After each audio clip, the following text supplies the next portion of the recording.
Hi, this is Ina Waibirwe, secondary mortgage market, everything you always wanted to know. Let's talk about how to calculate one of the security prices for a mortgage loan that you're placing in a security. And this is an additional video that I'm doing to show you that you can actually have more than one price calculation for the security price for one loan. And then you would have to make a decision which security to put the loan into, one or the other. If you haven't done so already, you should watch the first video that I've done. This is the second one.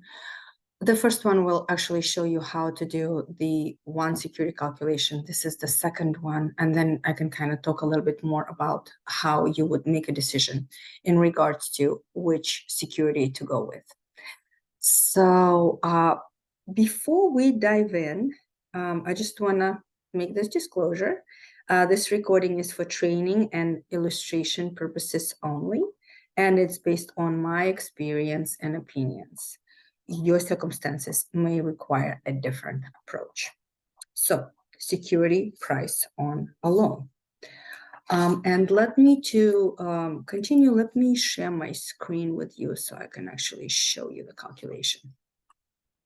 Okay, so here's a loan that we have. It's a mortgage loan with a 7 7/8. And like I said, we've already looked at it in the previous training video. It's a 7 7/8 loan.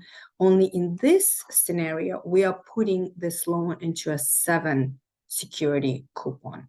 And the security price on a 7 happens to be on that specific day at 102 and 14 ticks, which is 102,437.5. And again, we can talk about ticks at some point. I can tell you more on how do those calculations work and why.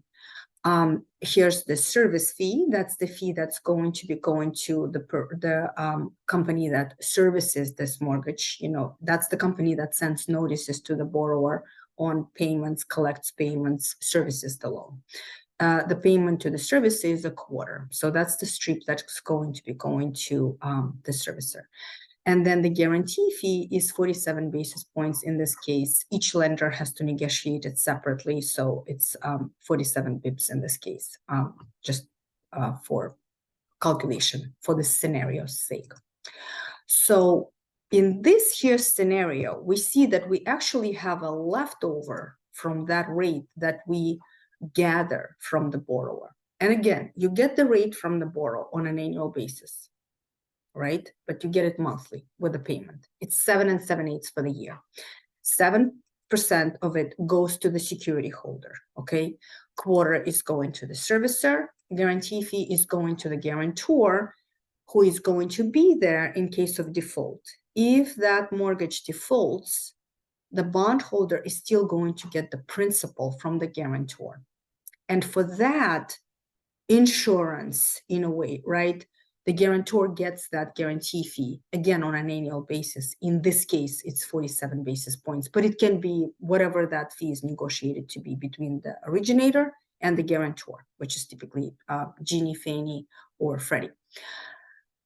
So again, in this case, you have a little leftover, which is called a buy-up, 0.155, 15.5 basis points. That's the buy-up. So to translate that into the added effect to the price, you need a ratio. So for that, you need buy-up, buy-down ratios. We have looked at them previously, but let's take another look at it. And now we are looking for a buy-up ratio for 7 7/8 loan. Let me share that with you. Here it is. This is the buy-up, buy-down grids for December 2023. In this case, we are looking at buy-ups. Again, it's a 30-year mortgage.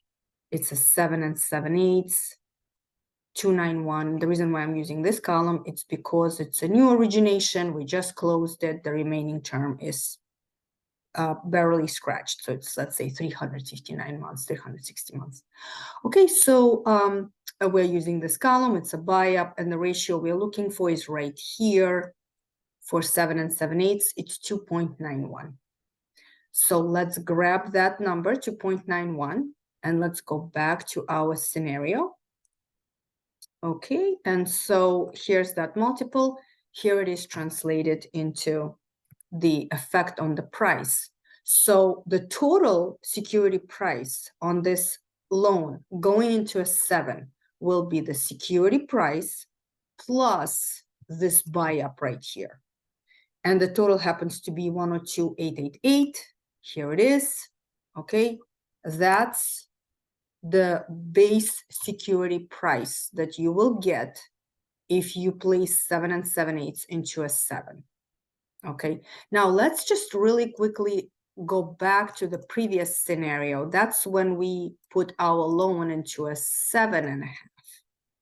And you can see that in that case, we had a buy down because it's very close to the security, right? There's not a whole lot of room here to pay everyone. So we had a buy down and we had a price total of 101,4465. Obviously, this price here is better.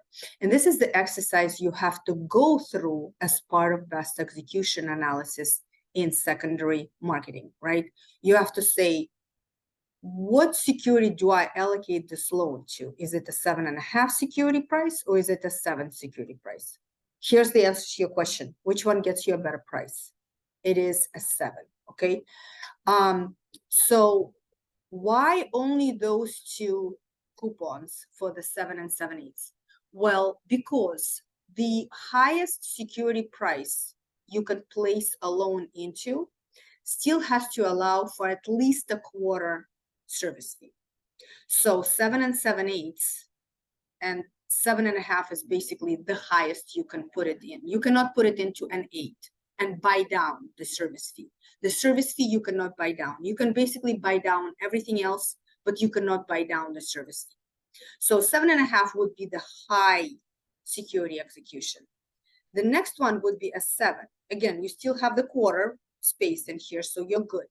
Now, why can't we go into a 6.5? It's also a security price, and you could just have a really large buy-up. Well, because agencies now in place have a limitation that says that the maximum spread between the interest rate and the coupon cannot exceed 1 1/8, which would be 7 minus 1 would be 6. 6.5 would be beyond the 6 5/8, right? 6 5/8, so sorry, 6 3/4 would be the security high lowest rate, but it has to be in half-point increments, as you know, right? For Fannie and Freddie, for example. So it would have to be 6 3/4 to still be okay, but not 6.5, basically. So 7 would be the lowest security that you can put your loan into. And that's why we stop at those two only. So that would be the security execution for this loan. And there are two of them, as I mentioned in both of my videos, right? Now you would just have to compare it to all the other executions you have in place. Let's say you also have Fannie cash execution. What does that look like? And you would need to compare that to those two. Freddie cash execution potentially. What does that look like, right? If they're valid executions, you would have to compare all of those. If you have an aggregator that you could also sell to, let's say US Bank or Chase, you would have to calculate the total pricing on those and compare it to this and see. But now we start to get into the best execution, which we can talk about at a later point. And please let me know if you would like to learn about that, right? So, but that being said, if you have topics that you would like me to cover in training, please let me know and I will do so. Other than that, if you found this video training beneficial, please share it with someone who can also benefit it, and I will see you soon.